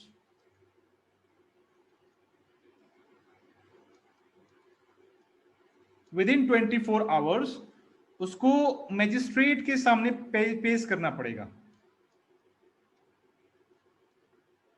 with in 24 hours उसको मजिस्ट्रेट के सामने लाना पड़ेगा। अभी ये मजिस्ट्रेट के पास जो लाने का जो समय है, अगर मान लो किसी को अरेस्ट किया गया है कहीं दूर में, और मजिस्ट्रेट के पास लाने में अगर उसको 40 आवर्स लगेंगे, सपोज कि अगर उसको मजिस्ट्रेट के पास लाने में 40 आवर्स लगते हैं, और यहाँ लॉ बोलता है कि हमें 24 आवर्स में ही करना पड़ेगा, तो ये जो ट्रैवलिंग टाइम है, एक्सपोर्टिंग टाइम या ट्रैवलिंग टाइम जो बोलते हैं, या फिर जर्नी टाइम बोलते हैं, जर्नी टाइम को एक्सक्लूड कर दिया जाता है। तो एक्सक्लूडिंग द जर्नी टाइम, उस पर्सन को मजिस्ट्रेट के सामने, जज के सामने विद इन 24 आवर्स प्रेजेंट करने पड़ेंगे। विद इन 24 आवर्स में पुलिस को मजिस्ट्रेट के सामने लाना ही पड़ेगा in ordinary case, ordinary law में। और अगर पुलिस फेल हो जाती है, अगर पुलिस इस 24 घंटे में उसको अरेस्ट मजिस्ट्रेट के सामने लाने में फेल हो जाती है, तो उसको फ्री कर देगी, रिलीज कर देगी, उसको ये भी राइट है। उसको पुलिस उसको फ्री करेगी, रिलीज करेगी, अगर ये मजिस्ट्रेट फिर से उसको अरेस्ट करने का या डिटेन करने का नहीं बोलता है। अगर ये लोग विद इन 24 आवर्स में अगर चले गए और मजिस्ट्रेट बोला कि ओके आप अभी आप फ्री कर सकते हैं, तो फ्री हो जाएगा। और अगर उसको बोलेगा कि नहीं इसका क्राइम हीनियस है, फर्दर इन्वेस्टिगेशन की जरूरत है, तो आप इसको डिटेन करके रखिए, जेल में बंद रखिए, तो उसको फिर से डिटेन कर लिया जाएगा, रिलीज नहीं किया जाएगा। तो it depends on the magistrates order. और अगर 24 आवर्स से मजिस्ट्रेट के पास नहीं जाता है तो ये राइट है कि उसको रिलीज किया जाए, उसका राइट है कि उसको रिलीज किया जाए। So these are the some of the rights which are available for a person arrested in ordinary law. ठीक है, लेकिन अगर कोई इनेमी एलियन से आता है, इनेमी कंट्री से आता है, तो ये राइट्स उसको अवेलेबल नहीं है। ये 24 आवर्स का राइट्स, लीगल राइट्स, डिफेंडर, उनको ग्राउंड ऑफ अरेस्ट हम नहीं बता सकते। These all rights are not available for any person, अगर कोई इनेमी एलियन हो या फिर किसी को प्रिवेंटिव डिटेंशन में अरेस्ट किए हों।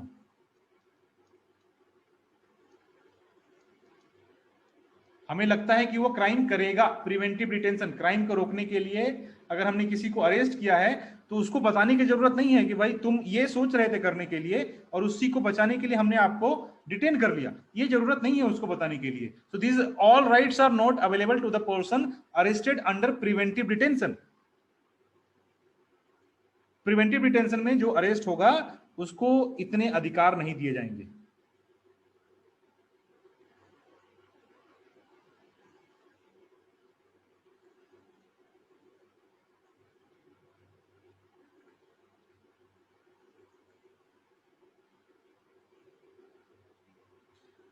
दूसरा पार्ट जो है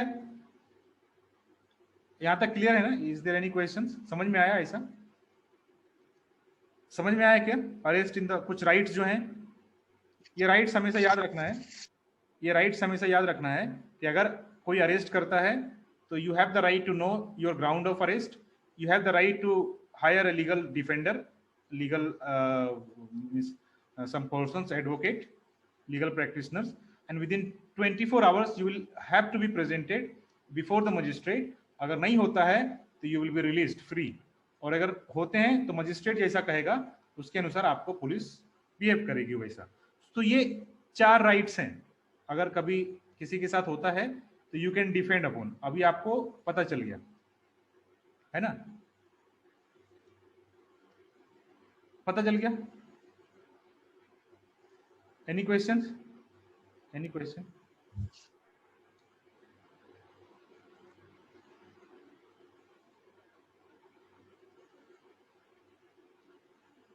नो क्वेश्चन? कोई बोलता नहीं है? सर हाँ, अगर 20 आवर्स के मतलब अंदर अगर मतलब जैसे है तो उसको अगर प्रेजेंट नहीं किया गया फिर मतलब क्या मतलब सर्कमस्टांसेस क्या रहेंगे? जैसे फिर भी अगर मतलब होते हैं मतलब क्या होगा फिर?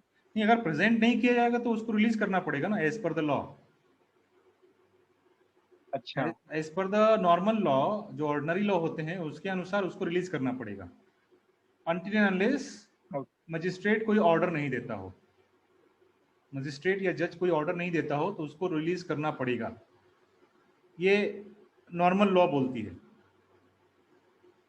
ओके अभी सर। सेकेंड केस में क्या होता है, अगर किसी को प्रिवेंटिव डिटेंशन में अरेस्ट किया जाता है,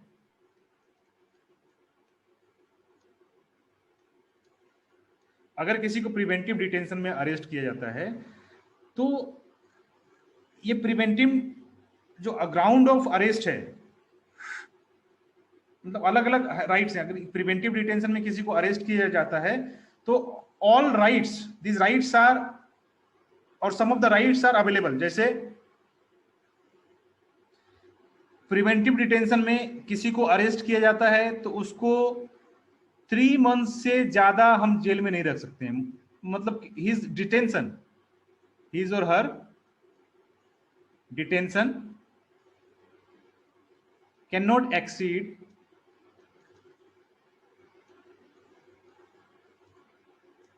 his or her detention cannot exceed 3 month। हम बिना कुछ उसको बताएंगे नहीं ग्राउंड क्या है, अरेस्ट क्या है, लेकिन हम उसको 3 महीने तक बंद रख सकते हैं। 3 महीने के बाद हम उनको छोड़ना ही पड़ेगा। प्रिवेंटिव डिटेंशन में ऐसा है, ठीक है?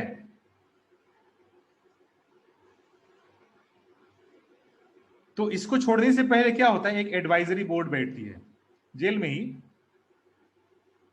एक एडवाइजरी बोर्ड बैठती है और इसके डिटेंशन के ऊपर डिस्कशन करती है, और अगर लगता है कि इसको फर्दर डिटेन करना चाहिए तो इस एडवाइजरी बोर्ड एक रिटेन परमिशन देगी और उस रिटेन परमिशन से इसको फर्दर डिटेन किया जा सकता है। ये प्रिवेंटिव डिटेंशन में है, ठीक है, बिना किसी ग्राउंड को बताए हुए। और इस एडवाइजरी बोर्ड में जो होंगे, इसमें जजेस होंगे, जजेस ऑफ हाई कोर्ट होते हैं। तो हाई कोर्ट के जजेस का एक एडवाइजरी बोर्ड बैठता है और वो सोचता है कि भाई इसको डिटेंशन किया गया है, 3 मंथ पूरा होने वाले हैं, छोड़ना चाहिए या नहीं छोड़ना चाहिए, रिलीज करना चाहिए नहीं करना चाहिए। तो ये एडवाइजरी बोर्ड एक रिटन परमिशन देती है कि ओके, उसके सारे ग्राउंड्स को डिक्लेयर देखती है, okay that person should be released, तो फिर उसको रिलीज किया जाता है, और अगर नहीं तो नहीं रिलीज किया जाता है। सेकेंड, अगर अरेस्ट किया जाता है तो अरेस्ट के समय में नहीं, लेकिन बाद में उसको ग्राउंड ऑफ डिटेन्यू बताया जाता है।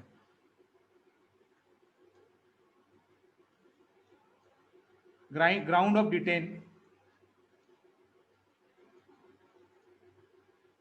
डिटेनिंग, उसको क्यों डिटेन किया गया ये बाद में उसको बताया जाता है। लेकिन ये हर केसेस में नहीं बताया जाता है। अगर ये पब्लिक सेफ्टी सिक्योरिटी का मैटर है तो उसको बिना बताए अरेस्ट किया जा सकता है, बिना बताए अरेस्ट किया जा सकता है। जैसे बहुत सारे कसाब को, याकूब मेनन को किया गया था, बट उनको पता था कि उन्होंने क्या किया है। और अगर डिटेन्यू जो है, जिसको अरेस्ट किया गया है, इसको राइट है कि वो डिफेंड करे अपने आप को डिफेंड कर सकता है, तो ये कोर्ट में भी चैलेंज कर सकता है, ये कोर्ट में चैलेंज कर सकता है, बट दैट डिपेंड्स, वो उसको पूरा राइट्स नहीं है। तो यहां पर क्या है, दो चीजें हैं प्रिवेंटिव डिटेंशन में, one is punitive detention and other is preventive detention. Is it clear? Is it clear? अभी क्या है, आर्टिकल 22, यस प्रणीता। सर, अगर उसको प्रिवेंटिव डिटेंशन करना 3 मंथ्स के लिए अगर अरेस्ट किया और फिर से उसे रिलीज कर दिया, क्या हम उसे फिर से अंडर प्रिवेंटिव डिटेंशन के अंडर अरेस्ट कर सकते हैं? अरेस्ट कर सकते हैं ना, उसको रिलीज किए। कभी कभी ऐसा भी हुआ है कि प्रिवेंटिव डिटेंशन में एक पर्सन था, उसको रिलीज किए और जेल के गेट से जैसे वो बाहर निकला, फिर उसको अरेस्ट करके फिर वापस रख लिए। तो जेल के गेट से जैसे बाहर निकला, उसके वहां से फिर से अरेस्ट किए, तो फिर से पहला दिन शुरू हो गया उसका। तो 3 मंथ्स ऑलरेडी कंप्लीटेड एंड फिर से यहाँ 3 मंथ्स उसको कंप्लीट किया जाएगा, ठीक है ना। ऐसा भी किया गया है, बहुत सारे केसेस में ऐसे किए गए हैं। दूसरी बात, आर्टिकल 22 इंपावर्स पार्लियामेंट को ये अधिकार देती है, राइट देती है कि प्रिवेंटिव डिटेंशन के लिए या ऐसा कोई पर्सन को डिटेन करने के लिए कोई लॉ बनाए। ऐसा बहुत सारी लॉ बना सकती है पार्लियामेंट प्रिवेंटिव डिटेंशन के लिए, है ना। तो उसके लिए एडवाइजरी बोर्ड का ओपिनियन लेना जरूरी है, ठीक है। और पार्लियामेंट ने बहुत सारी लॉ बनाए भी प्रिवेंटिव डिटेंशन के लिए। पार्लियामेंट ने बहुत सारी लॉ बनाए, जैसे कि प्रिवेंटिव डिटेंशन लॉ जो है,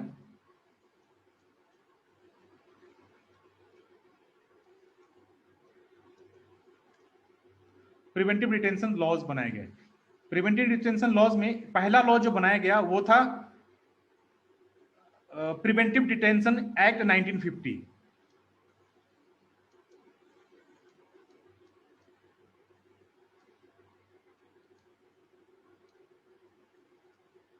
ठीक है, प्रिवेंटिव डिटेंशन एक्ट 1950, ये 1969 में एक्सपायर हो गया।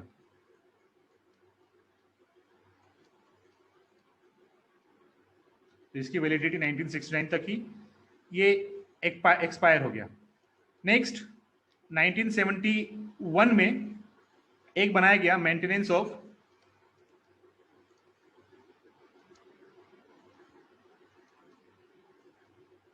Internal security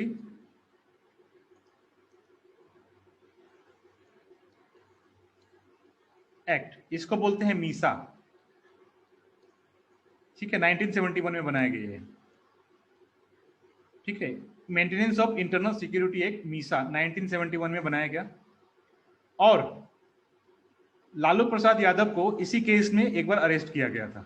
maintenance of internal security, Lalu Prasad Yadav Bihar में उनको अरेस्ट किया गया था when he was the chief minister of Bihar, और उसको उनके अगेंस्ट में ये केस लगाया गया था मीसा। तो उन्होंने अपनी बेटी का नाम मीसा रख दिया,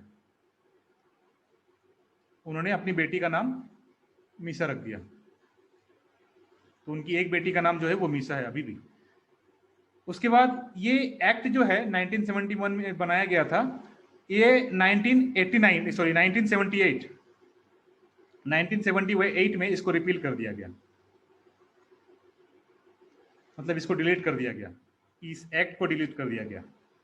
उसके बाद जो एक्ट आया, दूसरा एक्ट बनाया गया, मतलब इस तरह से मॉडिफाई करके हम नए नए एक्ट लाते गए, और जो अर्लियर प्रोविजंस था उसको हमने, जैसे प्रिवेंटिव डिटेंशन एक्ट का था, उसके प्रोविजंस को हमने इसमें लाया था, बहुत सारे प्रोविजंस को इसमें कॉपी किया था। अभी maintenance of internal security act को हमने एक अलग से लॉ बनाया, प्रिवेंटिव डिटेंशन एक्ट, उसमें एक लॉ बनाया जैसे conservation of foreign exchange, conservation of foreign exchange and prevention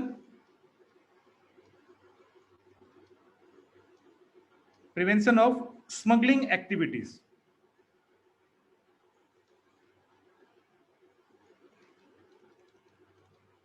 prevention of smuggling activities act, जिसको हम बोलते हैं कॉफी पोसा एक्ट 1974 में ये बनाया गया, 1974 में। ओके, फिर बाद में इसको फिर से रिपील कर दिया गया। कॉफी पोसा एक्ट को भी बाद में रिपील करके नेशनल सिक्योरिटी एक्ट बनाया गया।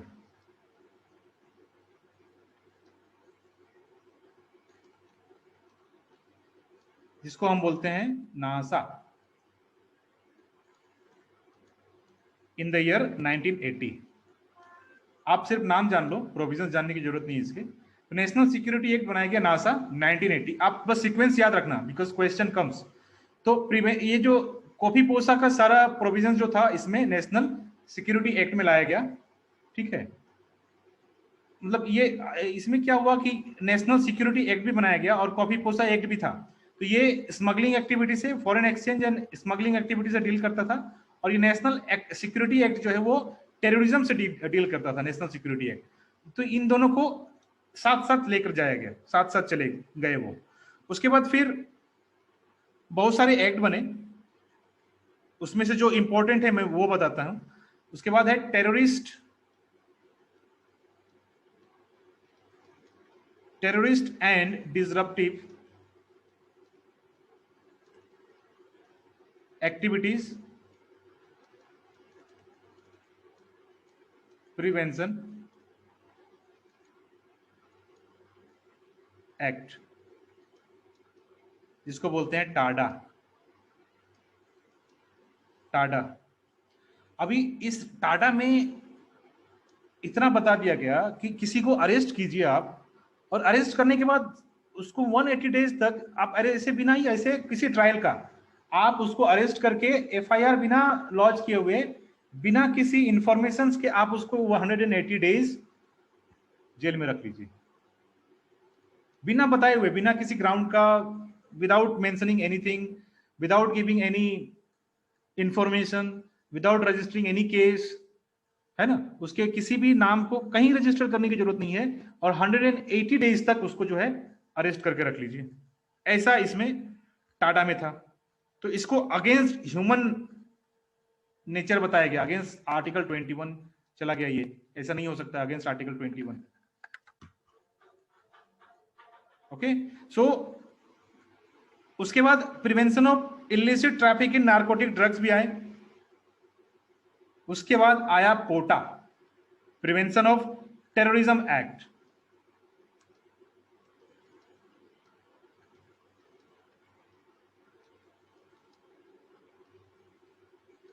ये इन द ईयर 2002 में लाया गया, प्रिवेंशन ऑफ टेररिज्म एक्ट। अब इसमें भी ये कहा गया कि किसी को भी आप अरेस्ट कर लीजिए और 180 डेज तक उसको अरेस्ट करके रखिए, बिना किसी कहीं पर भी लिखे हुए, बिना किसी कुछ किए हुए, बस उसको आप अरेस्ट करके रखिए और उसको मजिस्ट्रेट के सामने भी पेश नहीं करना पड़ेगा। 180 डेज तक उसको मजिस्ट्रेट के सामने पेश नहीं करना पड़ेगा, लाना नहीं पड़ेगा, बस जेल में बंद रहेगा वो। तो हमारे डेमोक्रेटिक कंट्री में किसी को ऐसे डिटेन करके रखना, that seems to be illegal, but ऐसा किया जाता है अभी भी ऐसा किया जाता है। And in the year 2007 itself एक एक्ट बनाया गया, अनलॉ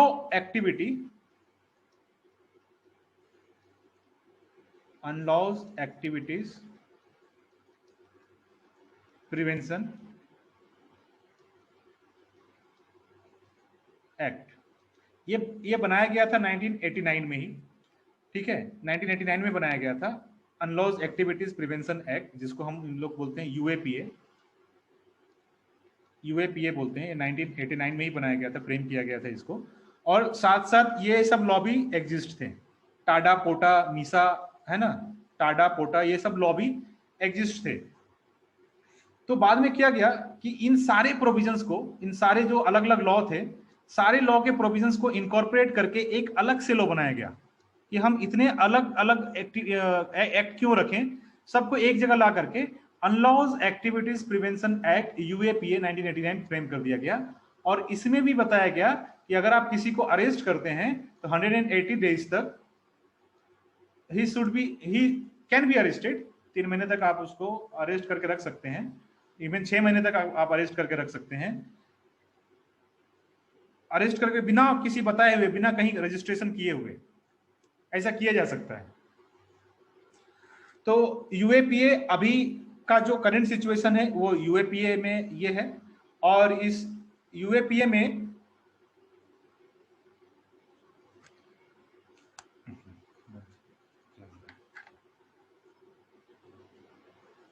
ओके, सो अभी ये यूएपीए में ये यूएपीए बहुत अलग अलग जगहों में लगाए जाते हैं, है ना। अनलॉ एक्टिविटी प्रिवेंशन एक्ट ये बहुत लोगों के ऊपर लगाया जाता है अगर कोई एंटी इंडिया एक्टिविटी करता है तो।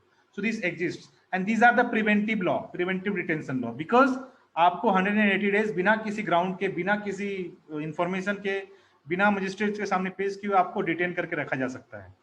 अभी बहुत सारे आए हैं, नेशनल सिक्योरिटी एक्ट भी अभी अलग से बनाया गया है, एंटी नेशनल एक्ट बनाया गया है बहुत सारे। अभी उत्तर प्रदेश में ऐसा भी कोई बहुत सारे एक्ट बनाए गए हैं जिसमें लोगों को अरेस्ट करके साल भर, एक साल तक बिना किसी ग्राउंड के उनको अरेस्ट करके रखा जाता है और वो वहां पर बिना किसी क्वेश्चन किए हुए वो उनको रहना पड़ता है वहां पर, है ना।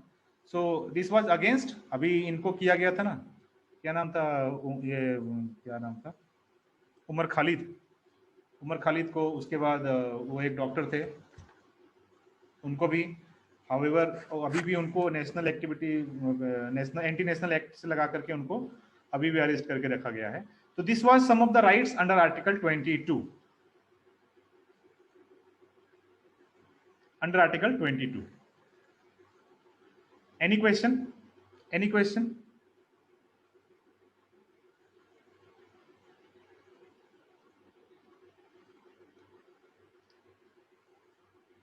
सो I think there is no questions. और किसी को अगर समझ में नहीं आया, कोई क्वेश्चंस हो तो बताएं।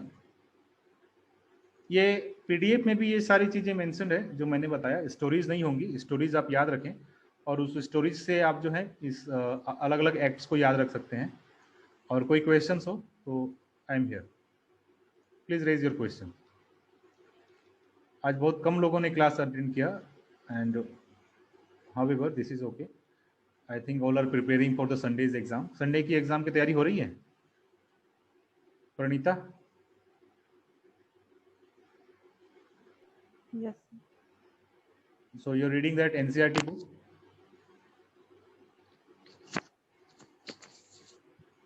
Akshay, are you preparing for Sunday? Yes, sir. Virendra Nag, Rajan. Yes, sir. So you must be giving the test. Okay, Rajan Okay. and Sonam.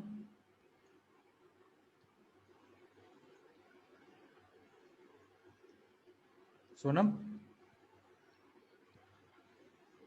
So focus on the test on Sunday. You have to. That is based on the NCRT only. The paper will be easy. Okay. Go twisted one, and that will. Yes, sir. Okay, you should read. So that will be twisted questions. But that will frame your idea about how the UPSC asks the question. Okay. So I'll Yes, sir. finish today. I'll finish here itself, and maybe I'll continue by tomorrow evening.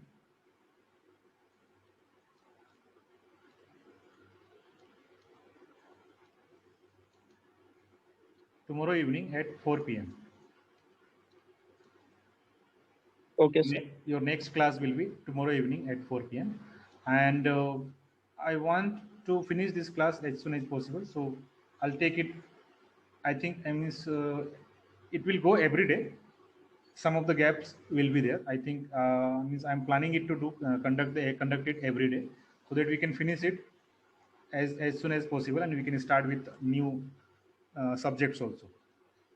Okay, so now the classes will be every day at 4 p.m. Means will you be able to attend 4 p.m.? Is it okay?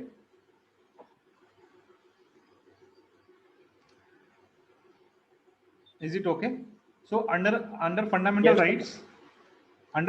rights, we have completed two set of articles: right to freedom, right to equality, and right to freedom.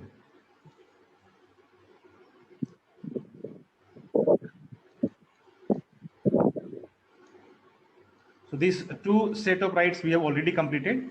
Now we will be taking article up till article 22 तक हमने complete कर लिया है.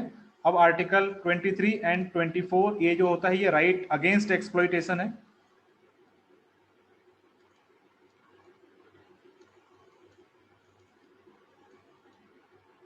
Right against exploitation. This I'll take into by tomorrow. ठीक है, कल के class में लूंगा. अभी I think it will be late because we have started the class late, so I have to leave on time. You may be having some of the works, but I am also having some of the works. So tomorrow at 4 p.m. right? So see you at tomorrow at 4 p.m. Any question?